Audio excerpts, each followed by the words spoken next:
Welcome to Literacy Mindset, where education leaders from across the country share strategies for improving K-12 instruction today and preparing for the challenges of tomorrow. The stakes are high. Students are facing new academic demands, and educators are navigating an ever-changing educational landscape. Each episode, we explore the most effective literacy initiatives, innovative tools, and strategies that are reshaping education. Whether you're an educator looking to improve student outcomes or passionate about driving meaningful change in schools, the Literacy Mindset brings you the insights and strategies you need to stay ahead. This is where education leadership meets real-world impact. All right, really excited today to have Dr. Todd Fraley on from the Sedalia School District 200 in Missouri. Welcome to the show. Well, thank you. I appreciate you having me here today. Yeah, no, we're really excited to have you on Literacy Mindset. We love to talk about all things literacy, intervention, leadership, technology. So we'll get into a number of different topics today, but maybe if you wouldn't mind starting us off, give us a little bit about you and how you got to be the superintendent in Sedalia. Sure, absolutely. I moved to mid-Missouri in the mid-90s. I chose to take a career change at that point in time. I did some substitute teaching with the Sedalia School District here in Sedalia, Missouri, and I ended up with a long-term position. Finished out the second semester in a special education classroom at one of our elementary buildings here. That prompted me to go back to school at the University of Central Missouri. I had already had a bachelor's of science in public relations from West Virginia University in Morgantown. Okay. So I went back and got an education degree in special ed, my master's, from that institution. And I began teaching special education at Smith Cotton High School here in Sedalia. Okay. And taught special education for about 4 years, and then moved into a coordinator's role, special education coordinator, to oversee that entire department at the high school. All right. And manage those IEPs, make sure that we're implementing them successfully. From there, I spent a year doing that and was promoted to assistant principal at Smith Cotton High School. I spent 7 years in that position, handing out detentions and all those fun things that assistant principals do. Sure. And dabbled, of course, in instructional leadership at that point, obviously at that time too. Right. From there, I had an opportunity to move down to the elementary ranks and get experience at the K-4 level. So we have 5 elementary schools in Sedalia. They're all K-4. We have one intermediate building, that's 5th grade, and then we have a junior high 6 through 8, and our high schools 9 through 12. I spent several years in that position. That is where I got the bulk of my, let's say, curricular instructional experience with the youngers at that time. Okay. And then from there, I was promoted to assistant superintendent. I had many different umbrellas at that time that included overseeing curriculum as well as technology and security. Okay. And in the last 3 years, I've served as the superintendent of schools. Okay. And we're a fairly large district for the state of Missouri. Missouri's got a lot of very small communities. We have about 5,200 students. Okay. And 750 some odd employees. All right. Excellent. So from substitute teacher to superintendent in the same district over the course of a career, that's a pretty unique track. Really excited to dive in and kind of figure out where some of those experiences lead to your philosophies today. Orient us just a little bit. Where is Sedalia in Missouri? Well, I'll tell you what, you get the map of the United States and you pretty much just get right in the middle of it and put your finger. In the center of the United States, and that's you. You'll be darn close to Sedalia, Missouri. Okay. We're right on 50 Highway. in the middle of the state. We lean a little bit more to the western side, about an hour and a half from Kansas City. We're right next to, about 15 miles up the road is Whiteman Air Force Base. Okay. We have a lot of military presence in this area, and we're about 3 hours from St. Louis, but right in the middle of the state. Excellent. Okay, great. Let's see. Tell us a little bit. Let's just start from the literacy side. What does a background in special ed and the experience that you had both at the high school level, then time in the elementary school, what does that do to sort of influence your philosophy on literacy and maybe some choices that you've made with literacy in the district, or how you think about it? Well, the special ed piece, that component of it, is working with that population. So you realize and know that, maybe better than most, that each child's mind is different, and how they learn is different. And there is no one size fits all when it comes to educating a kid. There are similarities, but what one child struggles with may not be what the other child struggles with, and it's about dissecting the individual student and trying to figure out, where those exact skill sets need to be developed. Okay. So you developed early on an understanding of the need for personalizing instruction or differentiating instruction, making that unique. How do you guys go about doing that? How do you help teachers have that information at their fingertips? How do you, maybe whether it's through professional development or curriculums that you use, kind of walk us through, how do you make sure that that's able to happen? Well, I mean, that's a mouthful. I mean, that is just basically our whole instructional curriculum department right there. So professional development is key. Okay. To a lot of it, I believe. Obviously hiring high quality staff, teachers. Sure. Sure. They're teachers are not all made alike. Right. They can have the same degree from the same university, with the same GPA, and one might be very effective and one not so much. Okay. So teaching is a gift. It's a gift that can be, sharpened and honed, certainly. Sure. The Going through an education program at the university level does not necessarily, when you step out the door with your cap and gown, you are not ready to just jump in the classroom and knock it out of the park. So you need mentorship. You need support from your school system. We provide those supports to our teachers. Through mentors, through the instructional coaches that we have at all our buildings that help train and develop. So we do a combination in Sedalia of outside professional development as well as inside professional development. It's kind of a multi-pronged approach. So we sometimes do the train-the-trainer model, which we send certain staff out to get the expertise, and then they bring it back and implement it with the staff here. Because we have 400 and some certified teachers, obviously not all in the same thing. But even if you say we have 25 third grade teachers, Sure. well, putting 25, and sending them all on a field trip is quite expensive and extensive. And so we do train the trainer when we can. Right. We will also bring training here. So bring the experts to Sedalia to help our people. And whether that have been Greg Tang Math or the Kagan cooperative strategies that we implement K through 12 and make sure, and of course with the literacy, the Phonics First training that we implement, especially at our younger levels. Okay. And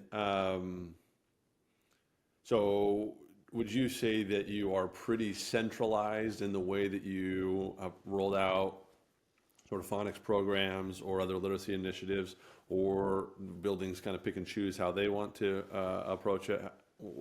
How do you balance the dictation from the district versus organic instruction at the building level?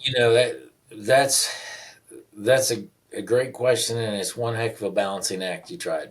I want my building administrators, and having been a building administrator, I wanted a lot of autonomy, Right.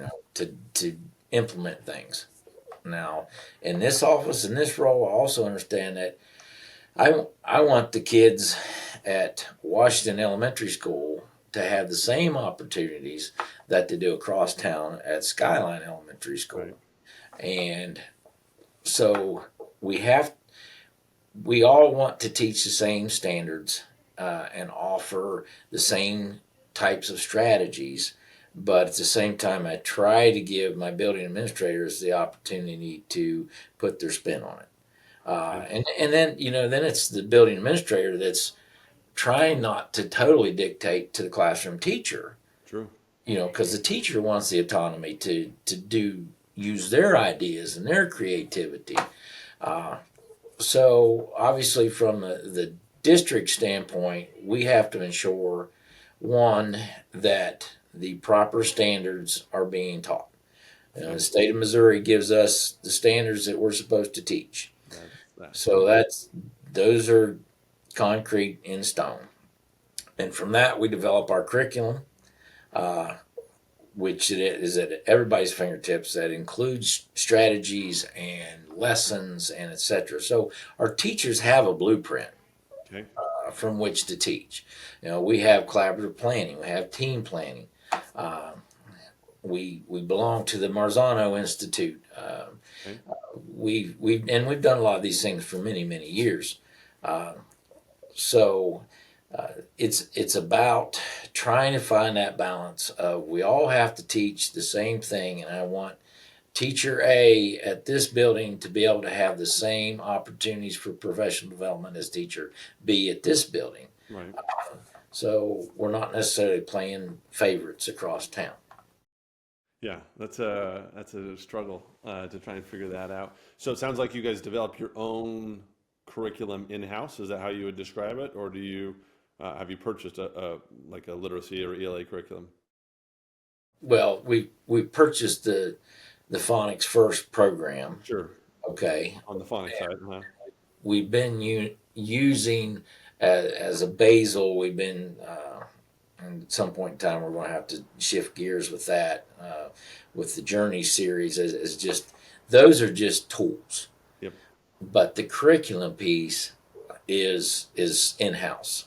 Okay. That is my curriculum directors and my instructional coaches doing a lot of work, rolling up their sleeves, digging in there, with also input, obviously, from the teaching staff from the different grade levels.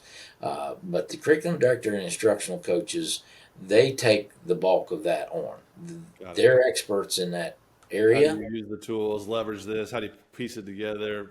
They create that, they take that off the teachers' plates.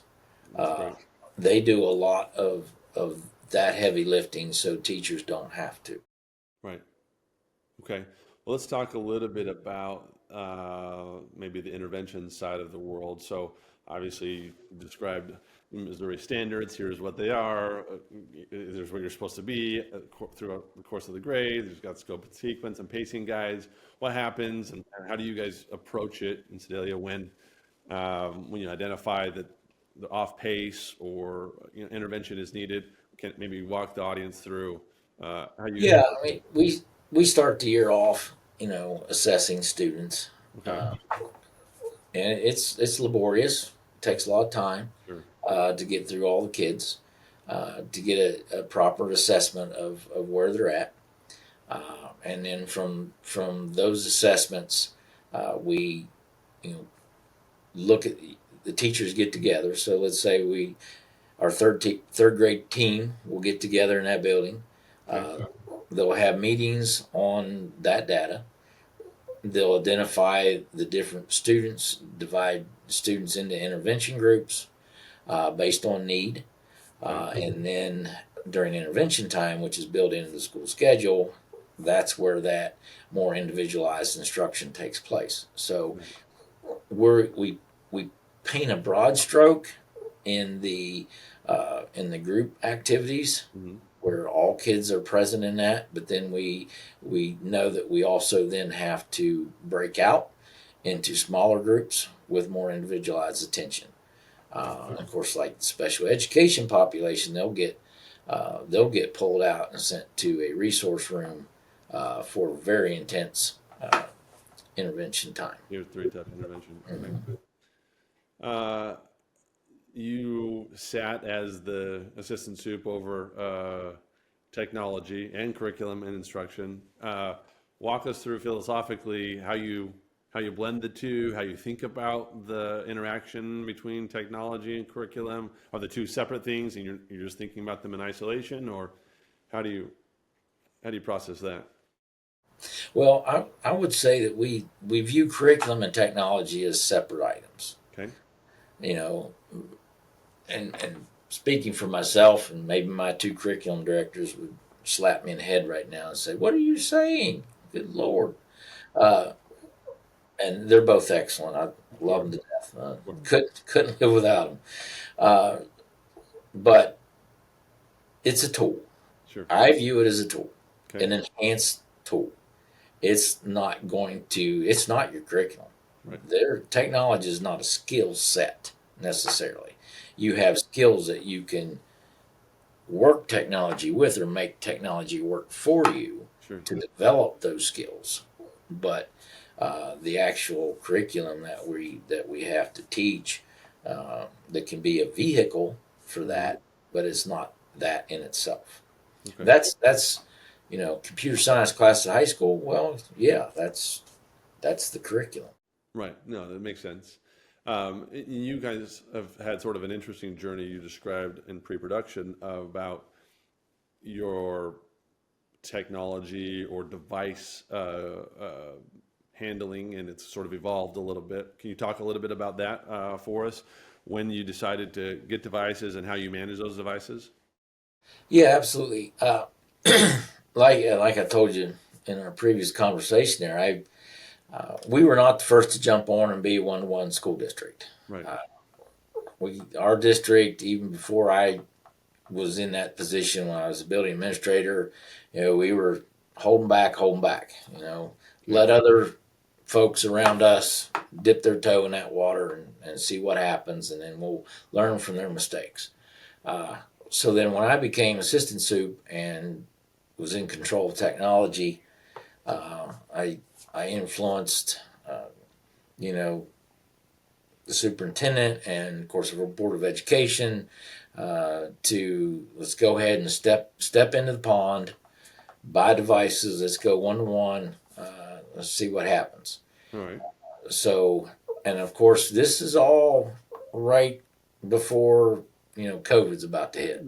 The worldwide experiment on technology. Yes, which drove you straight into one-to-one. Right. Even though we in Sedalia were in person the whole time. We were never virtual. Never did over Zoom. No, but we were scrambling in case we had to be. Okay. So I was buying every Chromebook I could find on the black market or otherwise. Right. That's good. So, but no, we never really wanted to be.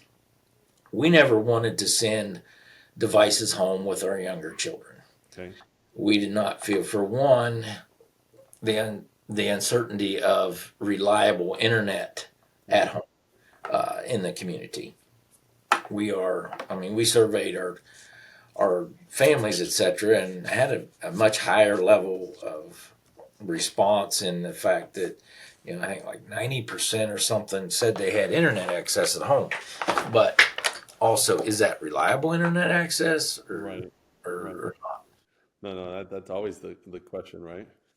Yeah. So we bought enough devices that every kid in the district could have one if we needed to go virtual at the time. Okay. And then we just continued with that and the fact that if we need to do one-to-one type of activities during the school day, we have those devices at school. So we started out with 6 through 12, taking them all home. All right. And then K through 5, we had either iPads or Chromebooks on carts. Got it. Okay, So just would wheel them in and use them when you needed it, and then put them back in the closet, kind of a thing. yes, but if the whole school wanted to be online at the same exact time, we had enough devices. Okay. So did that for a few years, and then last year, after a lot of conversations with the junior high, we decided to pull back the one-to-one on sixth graders. Okay.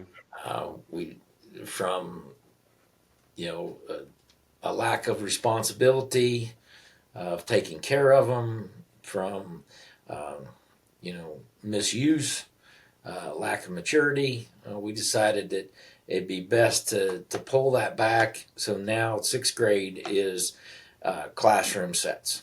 Okay. So they pull them out and then they put them away. But 7th through 12th is still one-to-one. And they take them home. Okay. Yeah, and we use a learning management system with 7 through 12. We're a Canvas school, so all the lessons and everything is distributed through Canvas. Okay. No, interesting. Let's pull it back to the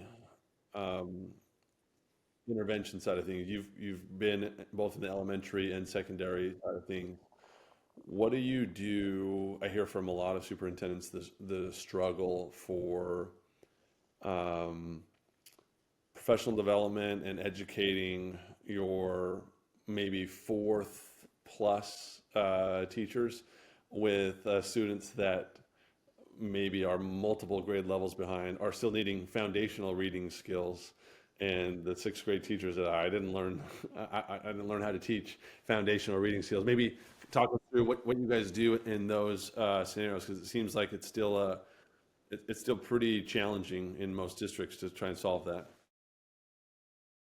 It is very challenging to solve that.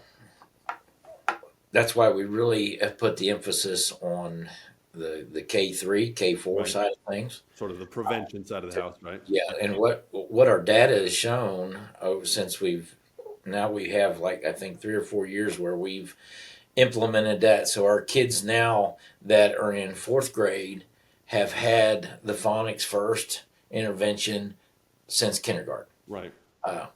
Now, obviously, that doesn't include all of our transient population because they're not all the same kids. Our transient rate in this community, it differs a little bit from school to school, but we're about 35%. Oh, wow. Okay. Transient. So that makes a big impact. A third of your students, they're not the same students. But the ones that we can follow from kindergarten to fourth grade have seen a lot of improvement by implementing these interventions. We have student success teams that meet like before school. All right. That when we've identified these students who may need the extra supports, or we may want to, which may include referring them for special education testing. Sure. But at a minimum, it comes up with, well, maybe they need more counseling. We look at the whole child. Sure. So, what do we know about home? What's going on there? Are they, of course, are the basic needs being met? That's the first thing we always ask. If we need social workers involved, etc. Because as we all know, if you're not meeting Maslow's bottom rung, nothing. Hard to get the self-actualization, right? So we have those things in place on top of our grade level team meetings, because those student success teams are a combination of a lot of people that handle that child, and the ones that do stick around, we develop those relationships with those families. And a lot of times in a family, if you have 2 or 3 or 4 siblings that have come through the same building, and that gives us those situations is a great opportunity to work through with the families over a period of years Right. to help the kids. Yeah. Okay. And are there things, obviously, you think about the whole child, but as you kind of collect this data and follow this population, are there elements of the the foundational skills that you're like, oh yeah, if they don't have the right level of reading comprehension or phonemic awareness, have you identified anything that maybe is more impactful than another? Well, we believe that it rolls back to the phonics Phonics. development more than Yeah, anything. that's fair. Yeah, phonics is a big part of it. If they can't if they can't say the word right, figure that out, then not the oral language and sorry, whole language, and that doesn't have some type of impact. Certainly it does, Sure. but trying to figure out what exact uh, enunciation, pronunciation skills are missing, so when that kid reads, you know, they know what they're reading. So they're not reading a word. They're reading, when they hear it in their mind, it's the Right. same word that they hear spoken to them. Right. So then it makes sense.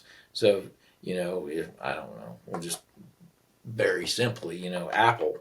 So if you're reading an apple, you keep reading that word, and what the heck is an apple? I don't know what that is. Right. So I mean, that's the disconnect. But and then they read it correctly as apple. Well, yeah, duh, I know what apple is, and then it makes sense. So I think that's the most key component.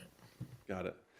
And yeah, we find that over and over again. But we also find that in sixth, seventh grade that there are actually missing phonics as well. So how do you address the phonics gap that can happen even in the I'm not going to tell you anything new. Sorry. it's true, huh? We all struggle with that, Yeah, okay. and other than in this special education setting, if they're identified with that, and they can access the IEP services to get real, to still delve into that. But our system overall, I don't think is set up. Once you're in, we offer intervention services through fifth grade, Okay.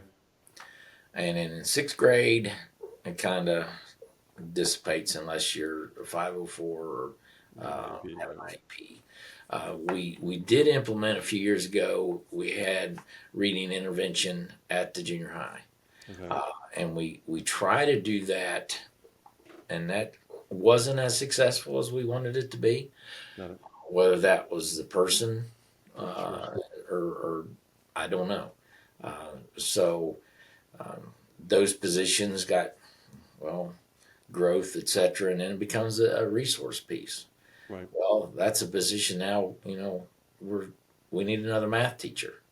Well, where do I come up with another math teacher? Well, I'm going to take this position because I need this math position. Right. So you have a juggling act from the personnel standpoint, because we don't have unlimited resources just to Right. throw at things.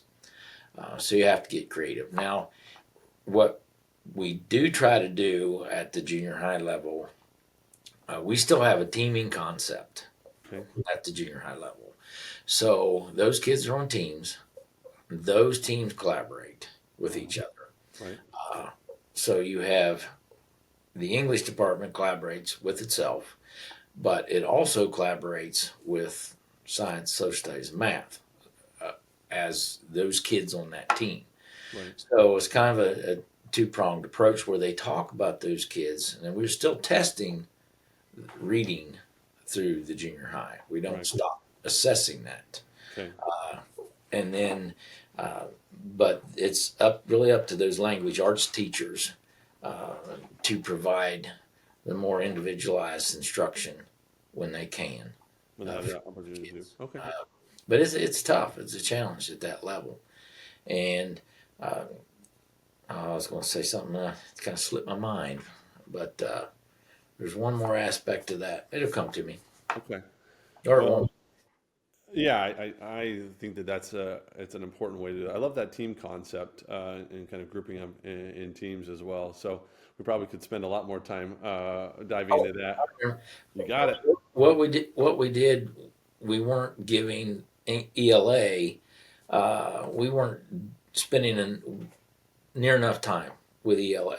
So what we did at the sixth grade level, especially, is we added additional ELA teachers, and again, that an allocation of resource. Sure. So I think we added 3 additional language arts teachers at the junior high building Okay. for sixth grade. So now our sixth graders are getting a double dose of ELA, which they were not and had not been for some time. They were only getting the regular 48, 50-minute block or Right. class period. So now they're getting a double dose of it, Mhm. where our teachers will see those kids twice, basically. And Yeah, that one, creates a little bit more space one to do more. focuses on reading, and then Mhm. the other focuses on writing. Excellent. I love that. Well, we have covered a variety of topics here. It's been an absolute pleasure spending some time with you. I always like to end with a final question that kind of points us a little bit to the future on it. I think we've discussed some things that might be challenges that are as old as education themselves, but or itself. But what do you see 5 years, maybe 10 years from now? The evolution. A lot of people like to think that education is evolving very quickly now in a day of technology. But from your seat, your lens, center, literally center of the country, Missouri, what can you give us insight to that's maybe 5, 10 years from now? Well, I go a lot of different directions with that question. Uh, One, I wish I had that crystal ball. Right. Two, we don't know what AI is going to present us in the Okay. future. I think that's scary for a lot of people. It's hopeful and scary at the same time. The unknown is always fearful. Right. Uh, I'm hopeful that AI will be able to help us uh, learn to teach kids better, Okay. and learn to figure out some of those issues and problems that can be diagnosed quicker and more readily with intervention be corrected. At the same time, you talk about evolution. Technology is evolving so much more, you know, quickly, obviously, than human beings. Right. Uh, when the first part of this interview, I talked about our discussion that at the K and 1 and 2, in our Phonics-First program, it's still a lot of tactile type of activity. Right. It's visual, uh, but it's also tactile. And how we learn as humans is largely tactile, in my opinion. You have to feel it, have to touch it, have to smell it. You have to bring in all of your senses to Right. engage, your whole brain, your whole experience and body. But technology is just zooming past our brain development, our physiological, evolution is not keeping up, not even close. So we still, from an evolutionary standpoint, we still are learning like we did, 500, 5,000 years ago, Right. physiologically, uh, but we're quickly trying to adapt to new ways. The other aspect of that is the constant, uh, stimulation, and you're talking about literacy from a literacy standpoint, to a point where, you know, some politicians are trying to pass laws and have or whatever that we have to still teach handwriting. And is handwriting a lost skill? Is it still a useful skill? Right.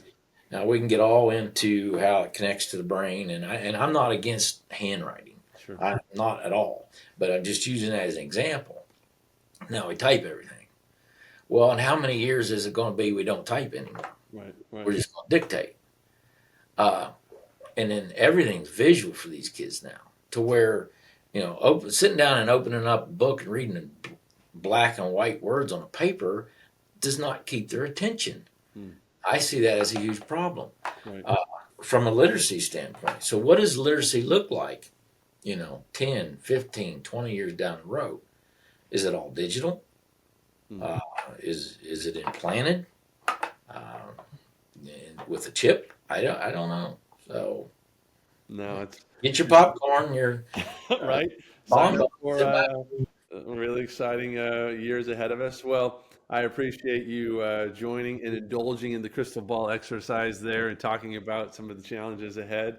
But I'm optimistic. I do think that there's a lot of good, and it's partly because of excellent leaders and educators like yourself. So thank you for joining the show today. Hey, I appreciate you having me on. Thank you so much. Thanks for tuning in. If you found today's conversation insightful, be sure to subscribe to Literacy Mindset. You can also follow us on LinkedIn and YouTube for updates, resources, and to join the conversation. Have a topic you'd like us to explore? Let us know. We'd love to hear from you. Until next time.